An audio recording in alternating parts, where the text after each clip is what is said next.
like an average individual because Scott almost looks like somebody who doesn't sleep more than an hour a day because he's interacting with people faster than anybody I've ever seen in my life. And it doesn't even make sense how quick he can actually respond to people because it's completely insane the number of posts and things that he does on a daily basis. And I was just so fascinated by this guy, and I reached out and we jumped on a Skype call within a few hours because during that time of the day it was middle of the afternoon, I think, in Thailand. And we get on this Skype call and I see this guy with an insatiable amount of energy that I've never witnessed before. I mean, it was like if you took somebody, and he openly talks about this, you know, ADHD, right? Somebody who has like that sort of energy, like through the roof, that you're just like, whoa, slow down, I can't take this at 3 a.m. in the morning. But the fact of the matter is that he channeled all of that into his social media and the relationships he made with people around the world. But what's even more critical, and the reason why I bring this example up is because we're all in a position where it's extremely difficult to market what we're doing. And people right away are like, I don't know if I want to be a part of this yet, because guess what? At the early stages, all you attract are the early adopters, right? You don't attract the people that potentially could be your second or third or fourth category of consumer yet. So by bringing somebody like this in to represent your brand, you immediately get a network of people that now trust and validate what you're doing has substance. And on top of this, this could be your marketing vehicle to be able to get people to care what it is that you're doing. So think about all these benefits. When you think about how to market your company, you have to think outside of the box, because if you go on Facebook, you just start dropping ads. If you go on Twitter, you just start sponsoring all this kind of stuff. You're in a mix of millions of people who are doing the same thing. So think outside of the box and try to do something different, right? If you see something like this, reach out. The answer is no if you don't send the message, and the answer could be potentially no or yes if you do. So why would you not? So think about that. On top of that, creating an identity online. We created a unique URL, or excuse me, hashtag, Zipkick bloggers. And that now became the identifying factor for our community, and a lot of the content that goes out is based on that. So people now are coming to us and saying, why do I keep seeing your hashtag online? What is this about?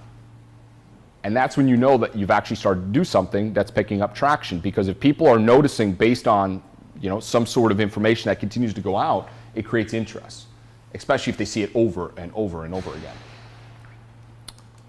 Okay, some actionable steps to take right now.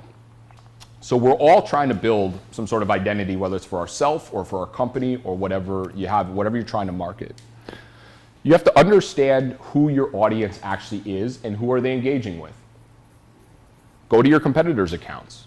Take a look. Are they engaging with your competitor today? What are they saying? What is the content that they're interested in? What's the stuff that they're engaging? What are the type of questions that they're asking? You have to understand that. That's part of knowing your customer. Not only that, but what I really love is jumping on trends that are relevant. Instead of you trying to create your own traction online, why would you not just take a place where millions of eyeballs already are? You know, for example, TikTok, right? You know, they said something kind of funny the other day. They took a bad situation that happened in the media, and they said, you know, they came out and they said a statement. A brand like TikTok, right, served to benefit from something that was a political disaster that was going on in the news.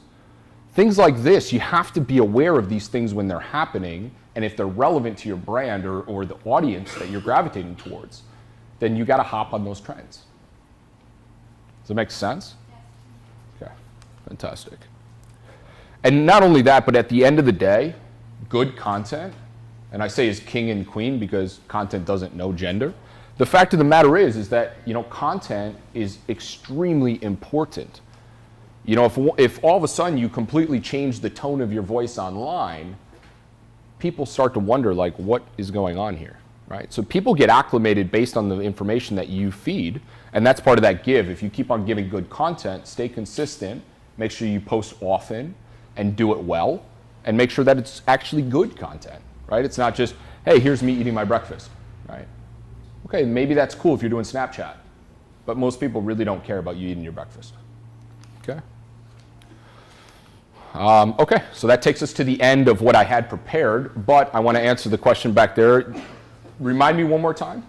Buy and sell. About the Facebook buy and sell feature.